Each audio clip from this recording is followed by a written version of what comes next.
let's talk TSM and junglers. Because I think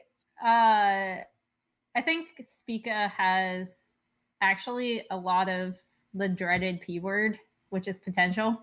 I think that he could end up being a pretty solid jungler, actually. I know people are probably thinking that I'm crazy based on his performances this past week.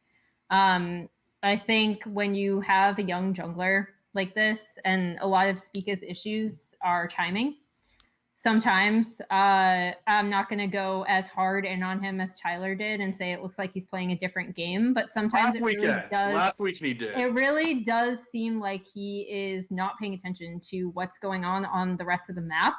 And typically when that happens, especially on a team with veterans, I always wonder whether it is a communication issue, because with someone as young as Spica, one of the huge drawbacks and one of the reasons why I think we see junglers across all regions come in, be either super hyped or have a lot of pressure and then sometimes fail, is a lot of like communication errors. So I want to know, like, who are people like pinging things out for Spica? Is Spica pinging things out for them? Like, I talked to Contracts about this actually at length, about the difference between like who he was when he first came into the split and who he is now, and his struggle to be a really loud voice, because he said it was actually something he was really bad at. He was really bad at taking comms. He was really bad at communicating information.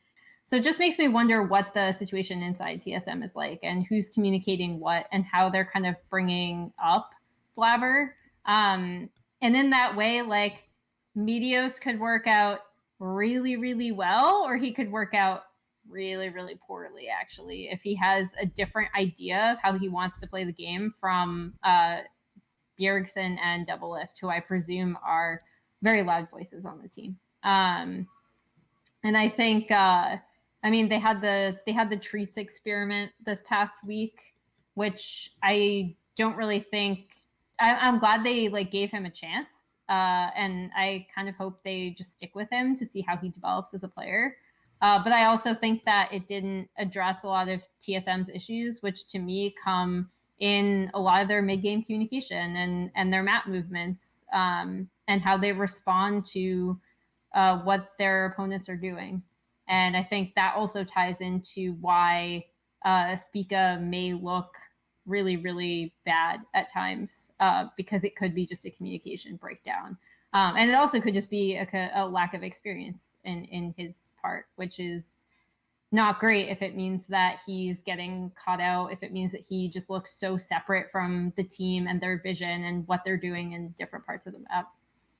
It's also really wild, the drastic difference between Spica and Tactical, right? Both of these players are on veteran teams who are in a win now mentality, where they both spent a lot of money for their rosters. You know, TSM went out and spent big on Doublet from Team Liquid, and Team Liquid spent a lot of money on Broxa to kind of bolster their lineup, you know, of CoreJJ in the bottom lane, where I feel like CoreJJ has kind of really been that player that's made Tactical feel at home, like, and he's really shepherded him as his protege, and and the team itself has really eased him in, where Tactical hasn't had to do too much at times, and has made it a bit easier for him to really shine. And when Tactical has been in those situations to shine, he's popped off. Where you have Spica, where he's also on a very veteran-laden team, but as Emily is saying, it feels like he doesn't have that same connection or same backing from the team. I'm not saying outside the game. I think outside the game, when it comes to them supporting him, I do think Bjergsen and all of them are supporting him as best as they can. I just think in game they do seem out of sync, and it is harder as a jungler, right? Where as a jungler, you are usually put up to the task of making calls, making plays. You're affecting the entire map. Where if you're Tactical, you know, you can AFK farm for 35 minutes on the Felios and then just press buttons with your face and win the game.